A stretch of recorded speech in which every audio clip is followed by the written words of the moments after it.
You don't cast. No. You hold on to that angle.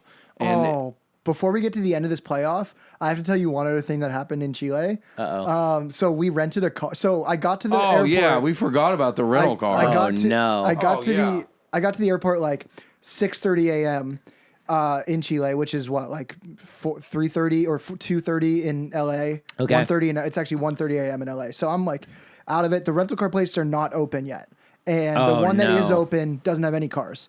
But then there's a guy with a clipboard who's outside. Jake says, he's got a clipboard. He might be legit. His name is Luis, and he was like, you need a car? And I was like, see? And so he just showed me like different photos of cars that he didn't have. But he was just like SUV or sedan. And I was like, yeah, SUV.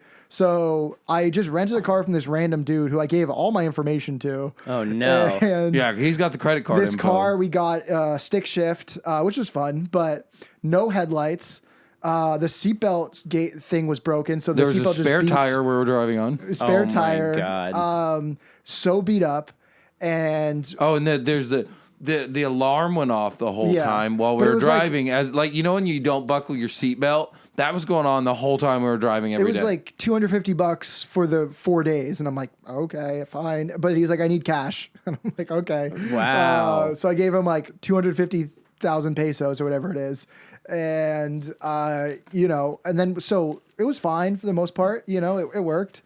And we got back, and this different guy... We drove around at night with no headlights, and everyone in Chile was flashing us, like, turn on your lights, and we're like, we can't. Yeah. We don't have them. We found out too late. We were, you know... No luces. We had to go to Club de Madre, so what do you want us to do? And then what? So you guys return it. Return it. This other guy shows up. Oh, this is the fun part. He was like, yeah, you owe us 24,000 more pesos for, like, a tax. And I'm like, what?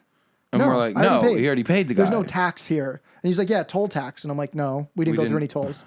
So no. So he's trying to scam Jake out of more money. Yeah, but that's $24 American. So it's like not a big deal. But I didn't have any more cash. I spent all my pesos so I could, you know, I didn't want to exchange it. Of course. So I think Gold Yeller gave him like 10 more bucks. Yeah. And then he was like, well, if you don't give me 14 more thousand pesos, $14 pretty much. I'm going to call the police. And I was like, no, what are you talking about? Like, the lights didn't work. You didn't tell us that. Like, this car no, Jake's was negotiating, shit. going, no, there were no lights. He's trying to say it in English. He's like, no lights pointing at And it. then So what we do, we point at things and say them louder in English. Yep. Thinking somehow that'll translate. And then no does. lights. And then so like Gold Yeller was supposed to be there as our translator, but he hasn't been in a 25 Spanish-speaking years. country in 25 years. Oh, So he God. didn't really know what to say. And so this conversation ended with this guy slamming the door, saying he's calling the police, and he goes, "You're a bad person." And then he speeds and off. drives away. And he drives off with Gold Yeller's only pair of shoes. So now he has to wear flip-flops the rest of the trip. Oh my God. Yeah. That was So Jake got called a bad person in Chile. Yeah. I was just like, but it was him trying to scam us. Yeah. And No we're question coaching about Jake, it. like, don't feel bad about that. That dude is trying to, you know, and I was like, that sucks for that guy to be in a place where he has to be anti-Semitic over $14. Yeah. But yeah, so I got called a bad person. But anyway, back to this Vegas match. So back